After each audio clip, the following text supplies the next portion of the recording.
दोस्तों, आज हम आपको भगवान शिव के बारे में बताते हैं। भगवान शिव त्रिदेवों में संहारक ही नहीं, बल्कि सृष्टि के सबसे गूढ़ रहस्य के प्रतीक हैं। वे कैलाश पर्वत पर माता पार्वती के साथ विराजमान हैं, पर उनका वास केवल किसी पर्वत तक सीमित नहीं। वे कण कण, शून्य और चेतना सभी में व्याप्त हैं। शिव स्वयंभू हैं, उनका न कोई जन्म है न अंत। वे अनादि, अनंत और अजन्मा हैं। पुराणों में वर्णन आता है कि कभी ब्रह्मा और विष्णु के बीच श्रेष्ठता का अहंकार जाग उठा। तब उसी अहंकार को भस्म करने के लिए एक अनंत ज्योति स्तंभ प्रकट हुआ। न उसका आदि मिला न अंत, और वही ज्योति स्तंभ शिव का स्वरूप था, जिसने ये सिखाया कि परम सत्य न रूप में बंधा है न नाम में। शिव आदि योगी हैं, पहले योगी, जिन्होंने हिमालय की शांत गुफाओं में तप, ध्यान और समाधि द्वारा योग का ज्ञान प्राप्त कर उसे सप्तऋषियों के माध्यम से मानवता तक पहुंचाया।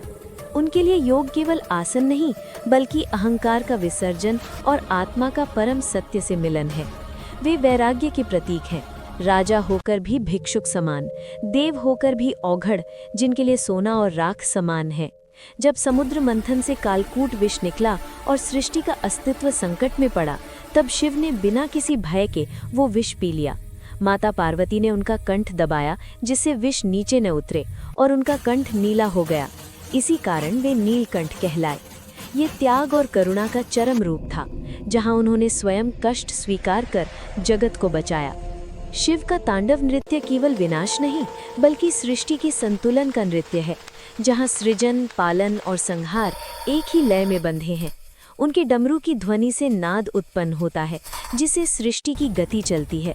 उनका तीसरा नेत्र केवल क्रोध का नहीं, बल्कि दिव्य ज्ञान का प्रतीक है, जो खुलने पर असत्य और अज्ञान को भस्म कर देता है। उनके मस्तक पर चंद्रमा समय और मन के संतुलन का संकेत है। जटाओं से बहती गंगा करुणा और जीवन दायिनी शक्ति का प्रतीक है। गले में वासुकी नाग जीवन और मृत्यु के चक्र को दर्शाता है, और शरीर पर लगी भस्म ये सत्य बताती है कि अंततः सब कुछ नश्वर है।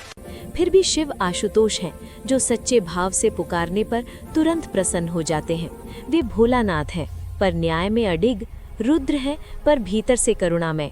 शिव केवल देवता नहीं, एक अवस्था है, जहाँ शून्यता ही पूर्णता है, मौन ही सबसे बड़ा उपदेश है, और स्वयं को खो देना ही मुक्ति है।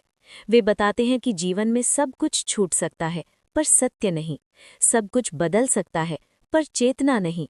इसलिए शिव का स्मरण केवल पूजा नहीं, बल्कि आत्मबोध की यात्रा है, जहां साधक अंततः समझता है कि शिव बाहर नहीं, उसके भीतर ही विराजमान है।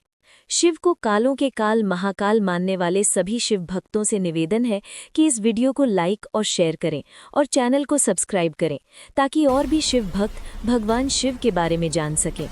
हर हर महादेव।